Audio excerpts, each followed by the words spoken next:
seja bem-vindo e bem-vinda ao nosso Meucast. Eu sou Gabriela Veras, apresentadora do podcast do Nosso Meio. Estamos no primeiro episódio de 2024, começando aí com o pé direito. Desejo pra você muito sucesso e aqui pro podcast só conversa massa. E eu vou começar de um jeito diferente. Teremos aí uma série de episódios falando sobre rebrand, que é um processo que vai além da imagem. E para falar sobre isso com propriedade, estou aqui com o Thiago Baldu, que é o diretor de estratégia da Cluster, e o Rodrigo Meirelles, diretor criativo da Cluster também, que é uma agência que vai estar em parceria com a gente aí nessa série de episódios sobre o rebrand. Eu queria que vocês começassem dando esse alô pro pessoal e se apresentando para cada um dos nossos ouvintes. Beleza, pessoal? Eu sou o Thiago Baldu, eu sou formado em graduado em administração, tenho pós em teorias da comunicação pela UFC e tenho MBA pela ESPM, né, em marketing e comunicação digital. Eu comecei na propaganda, na publicidade desde 2006, mas eu sentia um gap que em 2008, quando eu tive contato com a palavra branding, isso mudou de fato assim a minha vida, porque eu sentia que a propaganda trabalhava muito com a aparência e o brand ele trabalha muito com a essência. E esse era o gap que eu achava que faltava. Eu estava trabalhando muito nessa coisa de aparência, de imagem, mas não na coisa de essência. E quando eu conheci o branding e comecei a trabalhar com branding, eu levei essas propostas, né, essa proposta para os negócios que eu comecei a trabalhar e isso deu uma guinada na minha carreira, no meu trabalho, na forma como eu atuo. Então, eu tive a oportunidade, então são aí 17 anos de trajetória com branding, então tive a oportunidade de trabalhar com marcas nacionais e regionais com projetos de branding. Muito bom, agora eu vou saber do Rodrigo, conta mais. Bom, primeiro agradecer o convite de estar aqui, é um prazer a gente poder conversar sobre um assunto que a gente trabalha no dia a dia e do qual a gente também tem muita paixão, né, assim, a minha trajetória, ela começa na realidade na publicidade.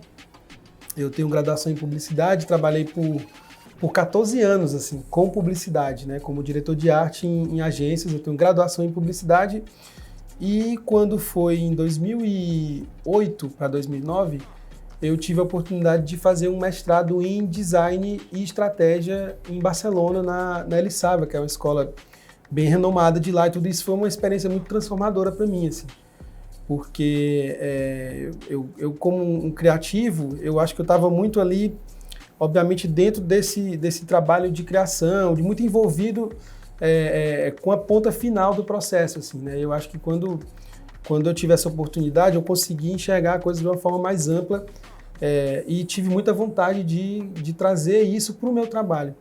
Então, a partir daí, eu procurei me direcionar nesse sentido.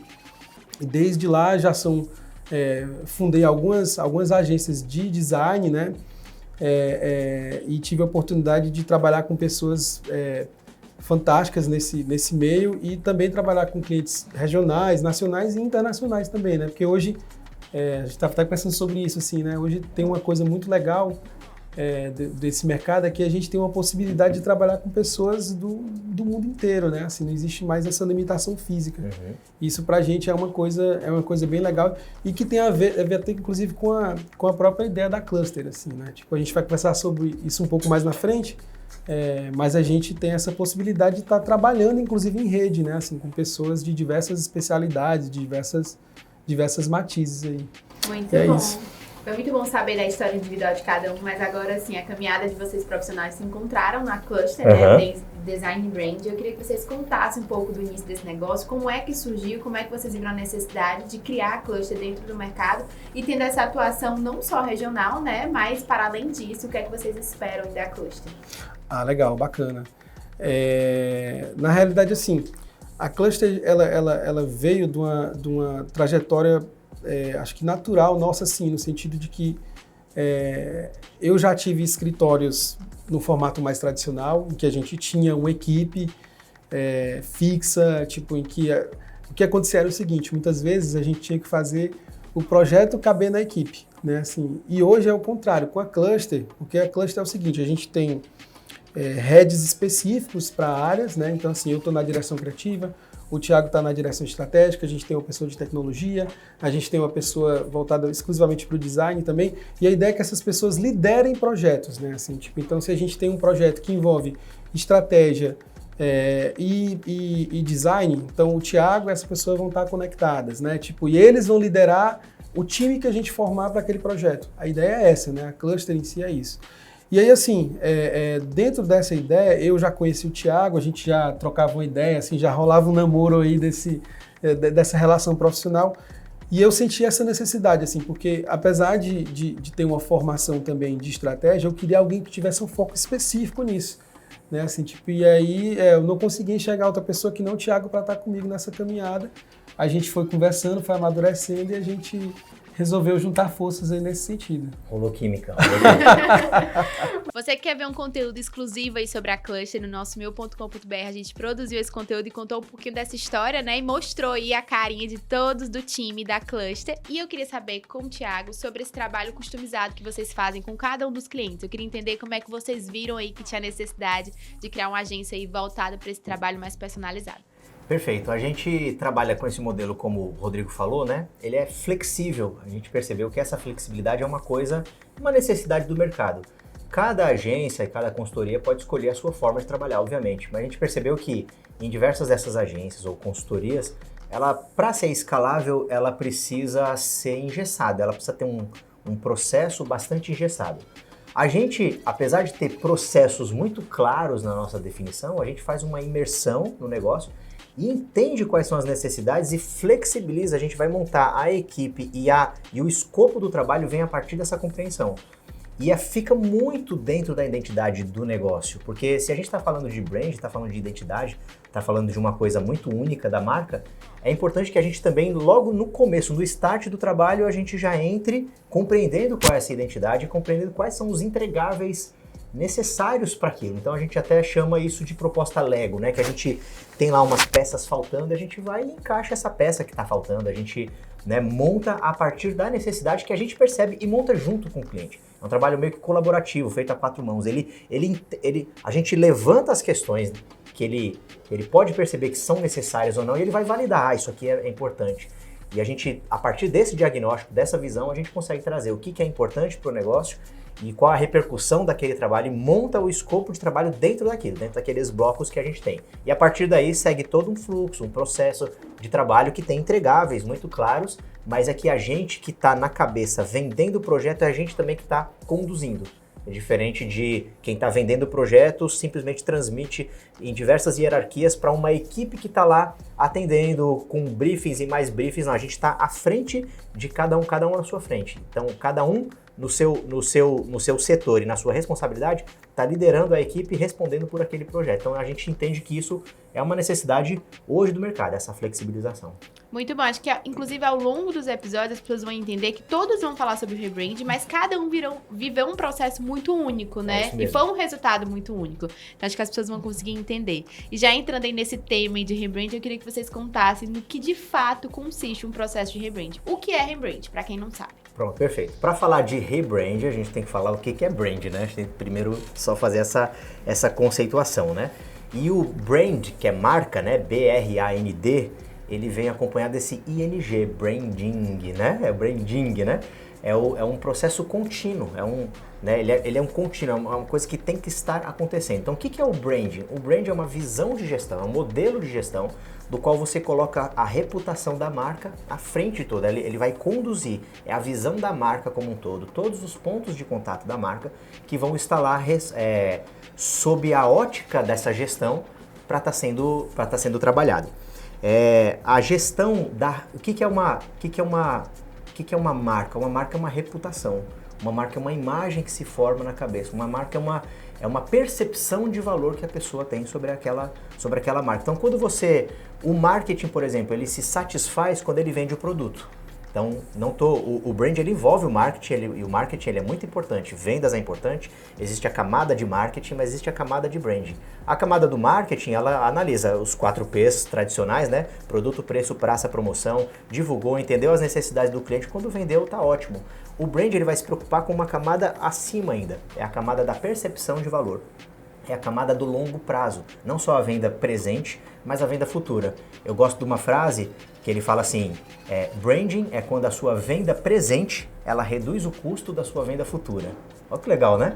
A venda presente reduz o custo da venda futura, porque se você vendeu agora, vendi esse copo, né? Esse copo foi R$20, E aí, pelo processo de venda que me custou vender esse copo R$5 em comunicação, mas pelo processo de venda dele eu consegui trazer um valor para aquilo e o cliente percebeu aquilo como valor, o próximo vai custar menos porque existe um valor agregado intangível e que está lá presente. Então, olhar para isso é olhar para a marca numa perspectiva de longo prazo e olhar para a marca na perspectiva de qual é o público e o que o público está percebendo da sua marca. Então, rebrand é o quê?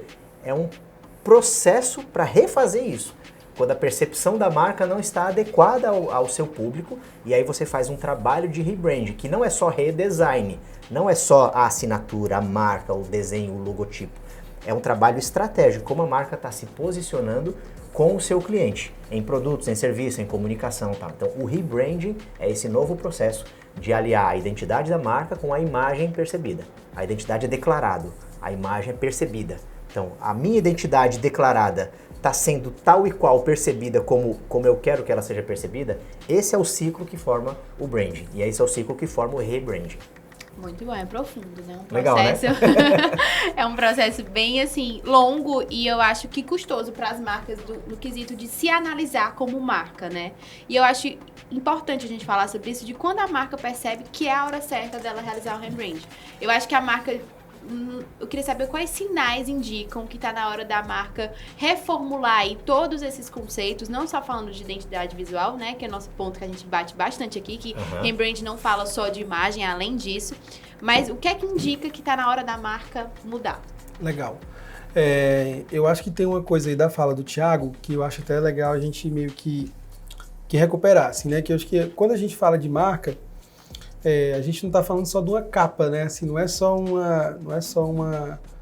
uma fachada daquilo, mas é uma coisa que a gente tem que vir de dentro para fora, assim, né? Tipo, a gente tem que até na fala do Thiago, quando ele falou lá no começo que ele descobriu que branding era a essência, né? E é sobre isso, assim, tipo, então o branding ele tem que conectar essa essência da marca com o público dela. Só que em alguns momentos, né? E assim, eu acho que a grande palavra aqui é a aderência, né? Assim, a gente entender a pertinência daquela marca no espírito do tempo que ela tem.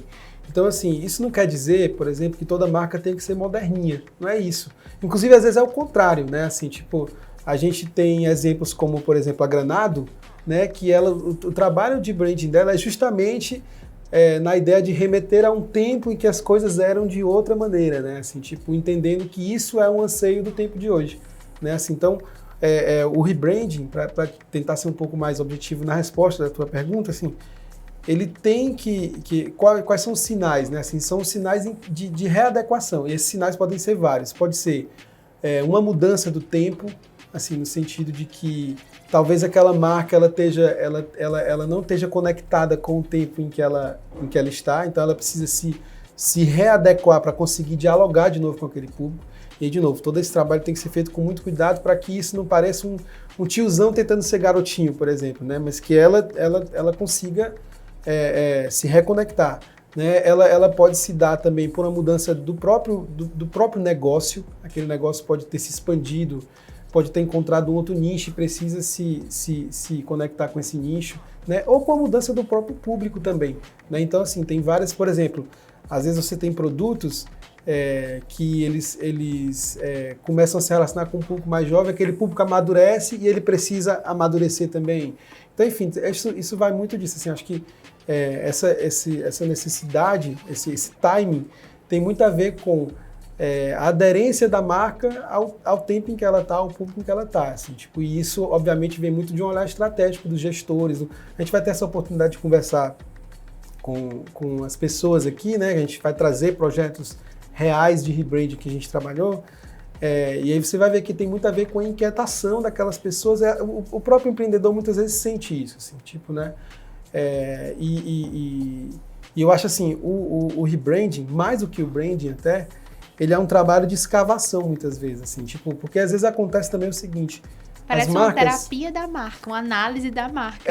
E sabe o que acontece também? Muitas vezes as marcas, elas vão crescendo organicamente, vai acontecendo e tal, e é como pessoas, elas vão esquecendo um pouco do porquê que elas começaram, entendeu?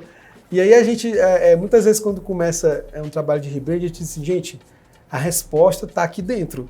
Porque se esse negócio financeiramente está funcionando, está dando certo e funcionou durante muito tempo, assim, não tem nada de errado, talvez, operacionalmente com o negócio, mas a gente precisa, talvez, dar um mergulho para poder recuperar aquilo que fazia da gente, ou faz da gente uma marca especial, uma marca que deu certo, entendeu? Então é muito nesse sentido. Muito bom. E você falando dessa parte aí de você... que a marca vai acontecendo organicamente, né? Um pouco do que aconteceu com o nosso meio, né? Que inclusive em 2022 a gente fez um projeto de rebrand e um dos responsáveis foi o Thiago. E eu acho que foi muito disso, do nosso meio estar acontecendo e meio que a gente se vê... Sabe o adolescente que tá naquela fase que se olha no espelho e não se entende muito bem? Eu acho que o nosso meio tava nesse processo. E o Thiago ajudou a gente a se ver, se posicionar no mercado, né? Se entender em que momento a gente estava, o que a gente era. E o mais legal, não mudou a identidade visual do nosso meio. Eu queria que ele contasse um pouco desse processo, do porquê não ter acontecido essa mudança, né? Que apesar de ter tido muitas mudanças internas, externamente a gente continuava o mesmo, mas com mais propriedade da nossa identidade. Eu queria que ele contasse um pouco disso. É interessante quando você falou que o brand é como se fosse a terapia das marcas, né? Eu chamo o profissional de brand como o psicólogo das marcas, né? Ele vai entender quem é você. Por que você faz o que você faz? Então essas perguntas são perguntas que a gente traz para dentro do negócio, né? E com o nosso meio, o que a gente encontrou? O nosso meio, ele surgiu numa época que logo entrou a pandemia, não foi? Aí Quando entrou a pandemia, todas as marcas tiveram, assim, todos os projetos, as coisas, tiveram que se rebolar para fazer acontecer. E o nosso meio é fazedor, é assim, vamos fazer. E foram tocando com todos os empecilhos, todas as dificuldades, toda coisa, foram tocando e fizeram de maneira magistral, assim, conseguiram alcançar uma relevância muito grande. Então, já tinha relevância, tinha pertinência, tinha conteúdo, já fazia isso muito bem. Quando aquele momento mais de ápice de pandemia deu aquela acalmada, e que vocês também perceberam, né? Eu falo vocês assim, vocês aqui do nosso meio perceberam que, poxa, as pessoas estão nos percebendo como um meio de comunicação para o marketing. Será que é isso? Só voltado para marketing? É só para marketing? Não é? Quem nós somos? Quais produtos nós podemos desenvolver? Internamente, como é que a gente faz isso e tal? Então foi uma coisa que não teve nada a ver com repensar o design da marca para voltar a comunicar, mas de compreensão. E foi um trabalho colaborativo, foi envolver toda a equipe, todo mundo conversou, foi muito aberto, muito transparente, foi com muito sigilo também de informações lá dentro, foi muito tranquilo esse processo, que teve conversas, né, respeitoso, foi cada um entendendo o ponto de vista de cada um, trazendo de uma maneira conciliatória, pra gente entender quem nós somos, a pergunta que você falou, né? Quem nós somos? A empresa, o negócio já tá dando certo, mas quem é que nós somos? Pra quem nós somos? E aí a gente entendeu que mais do que, né, o nosso meio, mais do que uma mídia, um portal de conteúdos, ela é uma plataforma que conecta marca às pessoas, onde a marca pode falar e ouvir.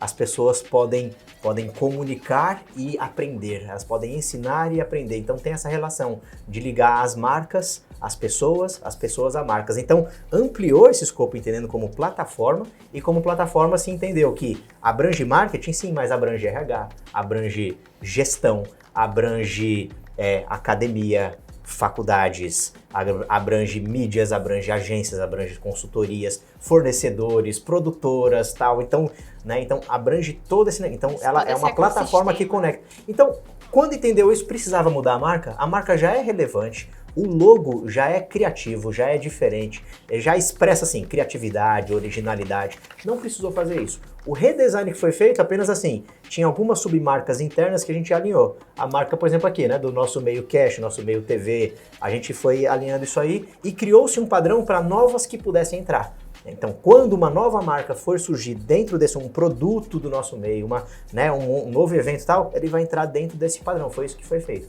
Mas o rebrand foi muito mais de entender quem nós somos. Isso foi muito, eu entendo que foi muito positivo, né? Assim, a gente recebeu bons feedbacks, foi muito positivo internamente. Muito positivo. Bom. E esse que você disse, né, da gente trazer esses novos produtos para esse padrão, foi muito importante pra gente, porque a gente se via num trabalho sempre de redesenhar novas ideias que iam surgindo. Então, pra gente era muito trabalhoso se voltar sempre pra identidade visual, de criar uma nova identidade visual, esquecendo a logo do nosso meio E aí acaba não fortificando a marca e não mantendo aquilo na memória dos consumidores, que é inclusive a próxima pergunta que eu falo um pouco desse mundo globalizado, né? Que a gente vê assim que nosso desafio é se manter forte na mente de cada um dos usuários e dos consumidores de uma marca.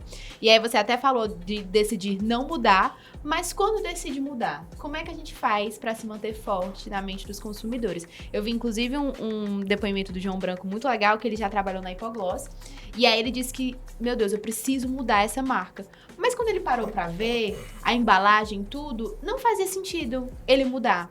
Que apesar de o mundo ter mudado, terem se atualizado muitas coisas, aquilo já era tão forte na mente dos consumidores e fazia tanto sentido se manter com aquilo, com aquele carinho, aquela marca fazia sentido existir, apesar do tempo ter se atualizado. Eu queria que vocês contassem um pouco sobre isso, de como mudar, mas se manter forte. Então, assim, tentando responder um pouco a tua pergunta, eu acho que toda marca, ela vive numa esquina entre a consistência e a novidade, assim. Tipo assim, é muito interessante tu falar isso, porque assim, se a gente olhar marcas que são tradicionais pra gente, como Shell, como Coca-Cola, como Granado, tipo, essas marcas, se a gente olhar com calma, a Volkswagen, a gente olha com calma a timeline delas, houve pequenos, no meio nesse trajeto aqui centenário, tem pequenos ajustes que são feitos, assim, né? Tipo, elas sofrem essas pequenas alterações.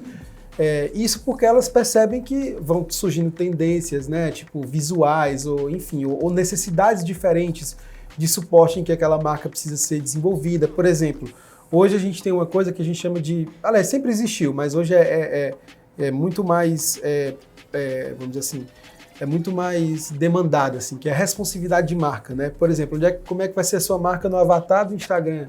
Como é que ela vai ser no favicon lá do teu site? Então, assim, essa marca, ela vai ter uma versão completa, que vai estar numa fachada, e vai ter uma versão reduzidíssima ali. Tipo, então, assim, essas novas demandas vão gerando também novas respostas que precisam ser ditas, né? Assim, tipo, pro caso das marcas que optam para uma mudança mais radical, né?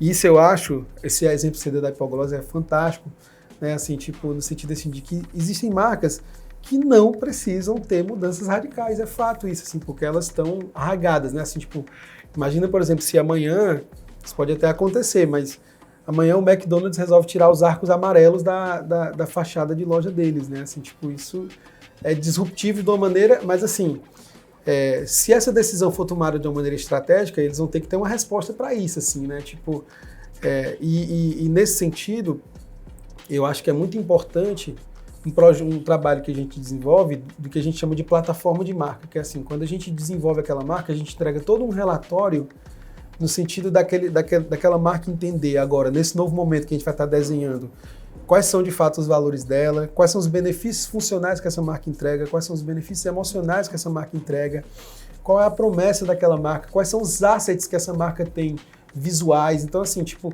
não é só uma mudança de logotipo, né? É uma virada de chave do negócio. Então, assim, inclusive parte da nossa plataforma tem um manifesto da marca, ou seja, é aquilo que é uma espécie de vídeo manifesto de como, assim, do que significa aquele novo momento da marca. Tipo uma razão para existir, né? Isso, mas de uma maneira mais poética que a gente está comunicando, por exemplo, internamente ou externamente, né? Assim, mas de toda maneira, quando é demandado da gente, a gente trabalha no sentido também de trabalhar essa transição, seja junto à agência de publicidade, seja junto diretamente ao cliente. Mas a gente conseguir manter essa esquinazinha entre a novidade e a consistência, né? Porque a consistência é uma coisa muito importante também, né? Tipo, recuperando de novo uma fala aqui do Thiago, marca reputação. Então, assim, tipo, eu compro aquilo porque sei o que ela me entrega. Se ela faz uma mudança, aquela mudança ela tem que ser transmitida no sentido de eu entender que aquela mudança é melhor para mim, não que ela é pior. Então, isso, obviamente, tem toda uma estratégia, todo um cuidado nesse sentido. Acho que... Quando a gente... Quer? Não, pode falar. Quando a gente faz um processo de brand, a gente analisa o passado, o presente e também o futuro da marca. Então, assim, essa coisa a gente não pensa simplesmente, vamos fazer uma renovação aqui pensando nesse próximo ano. Não é isso. A gente fala, qual é a sua perspectiva para 5, 10, 15 anos? Para não fazer um rebranding que tem um prazo de validade. É importante que ele seja um processo que seja uma estratégia que olhe para o longo prazo. E também eu puxo o ING do branding, né? Então, ele é uma coisa contínua.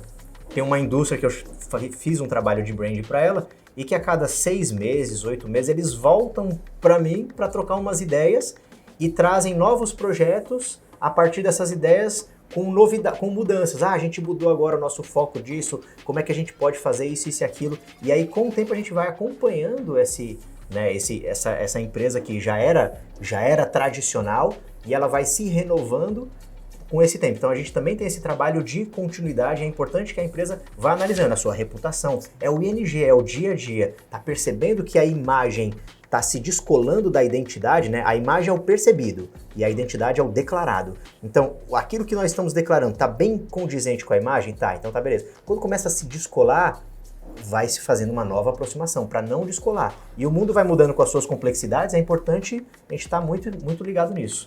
Bacana. E eu acho muito melhor a marca fazer essa mudança quando às vezes o público já queria aquela mudança, já via aquela mudança, tinha necessidade e aí a marca toma a iniciativa. Você deu o exemplo do McDonald's, eu lembrei da disposição da loja do McDonald's, que deu uma repaginada, não lembro o ano direito, mas quando eles passaram a ter essa identidade mais sustentável, trazer mais a madeira, trazer mais cores que remetessem a ESG, a essa pegada mais fitness e tal, tentaram trazer isso para a identidade deles, porque eles viram a necessidade dos consumidores de existir um McDonald's, uma marca que oferecia aquilo, que oferecia, enfim, na disposição da loja, traria aquilo para os consumidores. Perfeito, então, eu acho que quando tem essa necessidade do público, eles já esperam, então aí dá um match e faz todo sentido dessa mudança. O público amadureceu, a marca amadureceu junto. Exato, né? Exato. E agora falando um pouco sobre neurociência, teoria das cores, né? A gente vê tantas, né, indicações de quais cores usar para cada um dos setores no mercado. E eu queria entender como é que vocês equilibram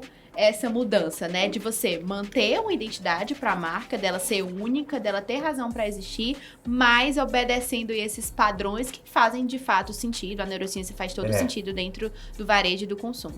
A neurociência ela é bastante ampla, bastante complexa, a gente não é neurocientista, tá? A gente se apropria de estudos de neurociência, neuromarketing, ou então como estão chamando de neurobranding para isso, né?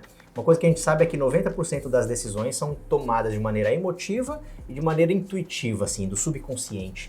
Então, muito os cientistas ainda estão descobrindo, né, como é que funcionam esses processos no cérebro e muito já foi descoberto sobre isso. Coisas interessantes que eu já trouxe para um projeto, porque o cliente falou assim, Thiago, eu quero que também você fale algumas coisas, você justifique com neurociência, com neuromarketing. Eu falei, beleza. Aí fui fazer um estudo mais aprofundado e tal. E uma coisa que eu percebi em relação ao redesign da marca que estava acontecendo, no caso foi um redesign de marca e campanha, né? Não teve um rebranding total, mas foi um redesign da marca e campanha. E aí um desses estudos era assim, o que as pessoas mais captam de uma marca é a forma e a cor. Por isso que a questão da cor do Itaú foi muito questionada, né? Poxa, mudou a cor, agora tá parecido com outro banco lá e tal, não sei o quê. Mas isso é levado em consideração, sendo positivo ou negativo, não, né? A minha opinião fica... Isso impacta muito, né? Isso impacta muito. A cor é muito importante. E outra coisa é a forma. Tanto que até tem alguns exemplos assim, desenha aí o logo da Apple, né? E pedindo para as pessoas desenharem e tal. E é nesse sentido que quanto mais simples a marca, mais fácil da pessoa, tipo, replicar, melhor ela consegue marcar. É tipo como se fosse uma coisa que queima na retina, aquela coisa que gravou aquela imagem, aquela forma, né? Então, é importante ter consistência nisso. Para esse projeto, a gente trouxe o quê? Consistência de cores e consistência de forma para que aquilo ficasse marcado. Então, esse estudo a gente fez baseado nisso. Quer entrar com alguma coisa? Eu acho que tem um ponto importante aí da forma, né, assim, que é o que a gente chama de distinguibilidade, né, assim, tipo, porque assim, às vezes a gente sente também que a gente não pode usar esse papo de neurociência, de como escudo, assim, sabe, tipo, no sentido como assim... justificativa para todas essas mudanças, isso, né? não, assim, às vezes, assim, eu sinto que às vezes isso é utilizado muitas vezes para esconder uma solução medíocre, assim, sabe? Tipo, por exemplo, se você chegasse há 40 anos atrás, onde a IBM era grande líder de mercado, de tecnologia e tal, existia um standard de identidade visual que era da IBM, né? Que era aquela coisinha das iniciais com as linhazinhas e tal. E se você chegasse para mim e fosse, se hoje, né, naquela época chegasse e quiser, Rodrigo, vou montar uma nova marca de tecnologia, é uma marca disruptiva, pipipi, papapá, de hardware, e eu chegasse para ti e apresentasse uma maçã, né, assim, tipo, talvez tudo dissesse, é como aquela história lá do Henry Ford, né, que ele disse que se perguntasse para os consumidores o que eles queriam, eles iam dizer que cavalos mais rápidos, não carro, né. E a mesma coisa, assim, tipo, às vezes também isso serve para você ter o conhecimento e dar um cavalo de pau nisso também, de dizer, ó, se tá todo mundo indo por aqui, vamos por ali, assim, né, tipo, porque senão a gente vai estar sempre em soluções que estão ali nadando no mesmo território, né, assim. E é engraçado porque a gente forma essas imagens, assim, e eu vi uma vez uma entrevista antiga com o designer que fez a marca da IBM, que é o Paul Rand, é um senhorzinho que já fez a sua passagem e tal, mas é uma entrevista bem antiga dos anos 80, se eu não me engano, com ele. E aí foi engraçado, porque o cara comentou assim, pô, eu acho tão interessante aquela marca da IBM que você trabalhou as linhas do monitor, as scanlines e tal, não sei o que. Ele disse, não, aquilo não é scanline não, eu só achei que ia ficar moderno aquilo e tal, que ia ter um ar moderno, né? Então, tipo assim, às vezes é sobre também você ir um pouco pro caminho onde as pessoas não estão olhando, né? Assim, tipo, vou te dar um outro exemplo.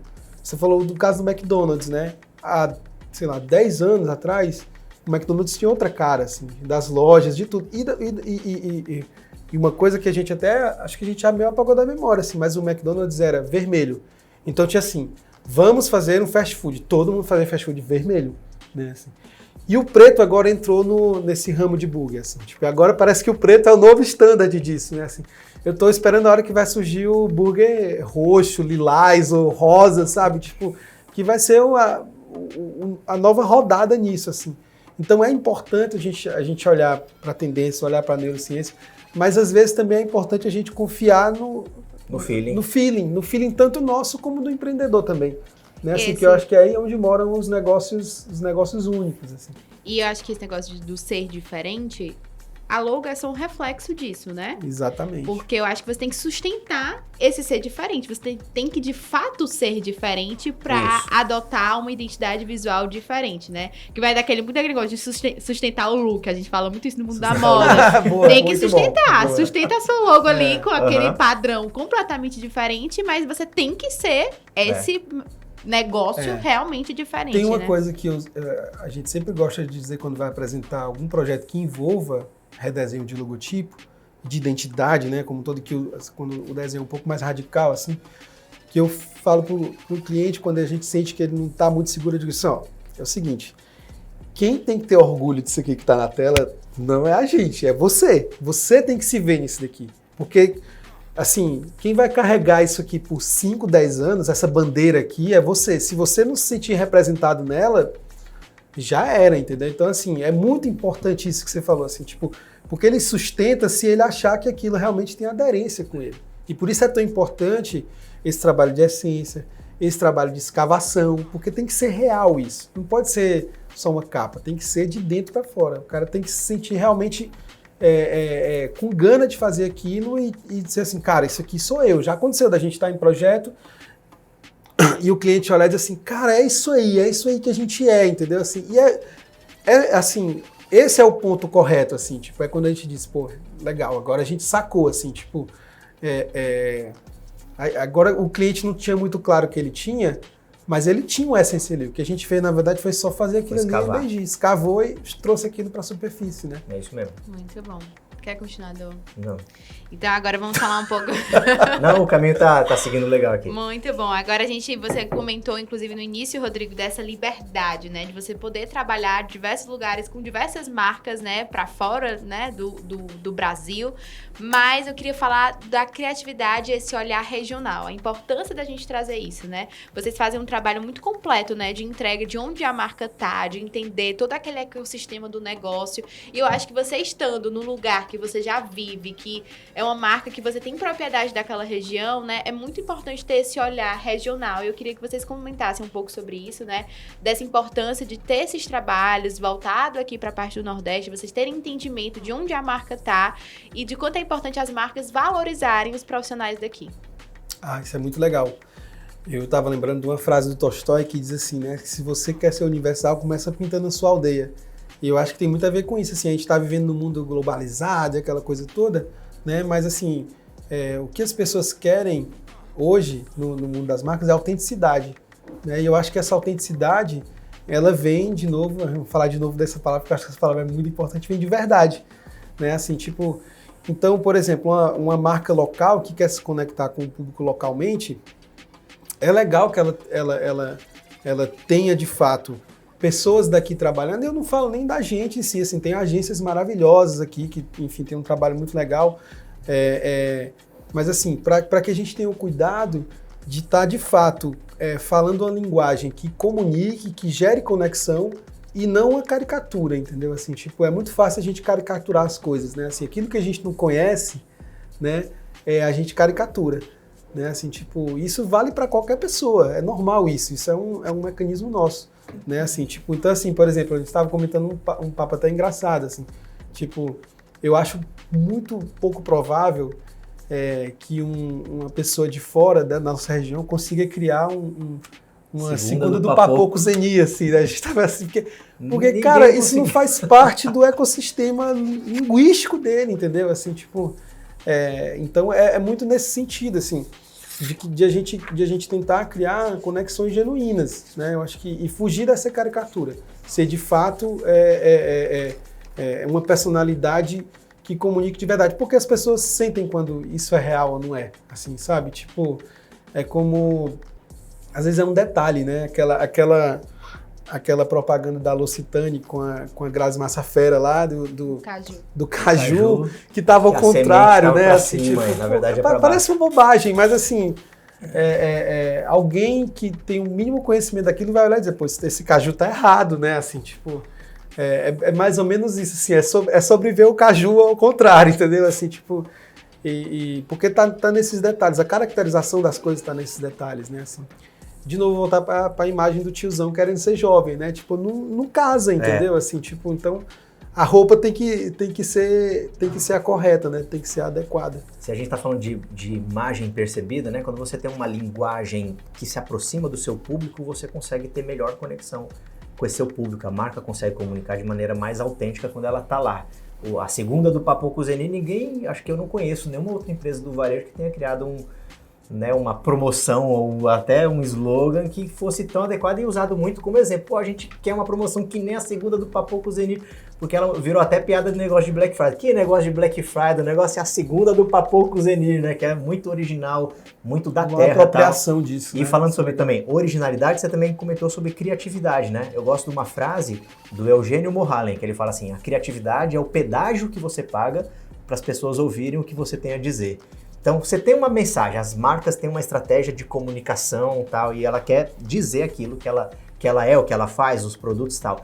Quando ela embala com uma criatividade, quando ela diz isso de um jeito diferente, ela acaba pagando esse pedágio, aí a pessoa presta atenção no que você tem a dizer, porque você chamou a atenção dela por uma maneira, por um viés diferente. Então, por isso que é importante ter essa adequação regional, essa originalidade, né? Inclusive de você poder, por exemplo, a Cluster tá aqui, ela pode ser parceira de trabalhos de fora, ou as agências daqui mesmo, pode ser parceira de trabalho de fora de marcas que atuam nacionalmente, mas precisam ter uma comunicação mais regional, e a gente, né, tem concorrentes de marcas que eu trabalho que são nacionais, e a gente tem a oportunidade de trabalhar uma linguagem muito, muito própria. Por exemplo, é o caso do Mercadão, do grupo do São Luís, né?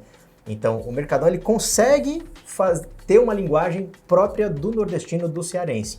Enquanto outras marcas de atacarejos grandes nacionais, ela tem que ter uma comunicação meio que genérica para todo o Brasil. E isso faz a diferença na hora de você comunicar com o seu público. Muito bom, e agora a gente vai ter aí, né, nos outros episódios, marcas, empresas que conseguiram entender a importância da imagem, né? Acho que hoje da imagem, da comunicação, acho que hoje em dia não precisa mais você convencer um diretor de uma empresa que ele precisa mudar, que ele precisa focar nisso, né? Acho que o mercado já conseguiu entender, acho que a pandemia acelerou bem esse processo, né? E eu queria que vocês contassem sobre a expectativa da Cluster aqui no mercado, o que é que vocês têm pensado, planejado, o projeto que vocês estão envolvidos. Quando a gente foi escolher os projetos, tinham projetos bombando aí que vocês já tinham trabalhado. Eu queria que vocês contassem um pouco disso, do que vocês esperam para o futuro da Cluster. Ah, legal. Isso que você falou também é muito real, assim, né? Tipo, eu vivi uma época, eu venho aí do mercado de publicidade, do começo dos anos 2000, que as agências eram meio que o full service, assim. Tipo, ela fazia o branding, ela fazia o design, ela fazia a publicidade.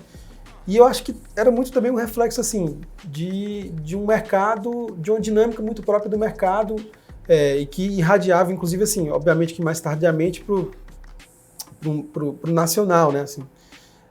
Mas hoje, realmente, de fato, já se tem um conhecimento, assim, um entendimento por parte do cliente do que é mais um projeto de marca, de branding, o que é um projeto de publicidade, o que é um projeto de performance, né? Tipo assim, então, nesse sentido, a gente fica muito feliz de ver isso acontecendo, assim, porque, de fato, é uma maturidade maior do mercado, assim, já não existe mais tanta essa confusão, assim, não tem... Você economiza a reunião e conversa para explicar assim, o básico, né? As pessoas já entendem, já entendem, né? isso é ótimo. Não tem cliente, tipo assim, chegando pra gente só pra pedir, a gente quer fazer uma campanha de publicidade, tipo, porque ela entende que a campanha é um pedaço daquilo, assim, tipo, e que o nosso foco aqui é muito mais tentar entregar um trabalho estratégico, um trabalho de posicionamento, né, para que ele possa posteriormente trabalhar a publicidade, a performance, enfim, todo esse trabalho.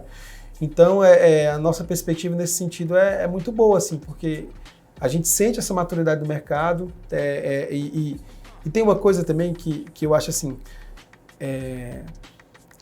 sabe aquela história de quando você vê a coisa acontecendo lá fora, parece que é meio inacessível para ti, né? Assim, eu acho que a gente estando trabalhando essas marcas locais, essas marcas acontecendo, isso naturalmente gera também um fomento de mercado daqui. E eu acho que tem uma outra coisa também assim que cara, nós aqui, o Ceará, a gente às vezes nem percebe isso, mas a gente é um celeiro de inovação gigante também, assim. Uhum. Né? Assim, tipo, a gente vem mudando muito a imagem do Ceará perante o mundo, assim, né? A gente está falando aí, cara, estamos falando de um sistema de educação adotado no Brasil inteiro. Agora, semana passada, houve aí essa inauguração aliás, essa inauguração não, né? Esse lançamento da pedra fundamental do ITA aqui.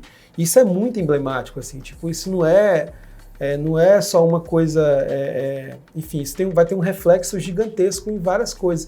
Então, assim, nesse sentido, nesse ambiente de negócio, né, a gente sente que é um ambiente muito fértil para a gente, assim. Então, a gente está muito animado para os próximos anos aí da Cluster. E falando sobre isso do full service, né, é como a metáfora da medicina.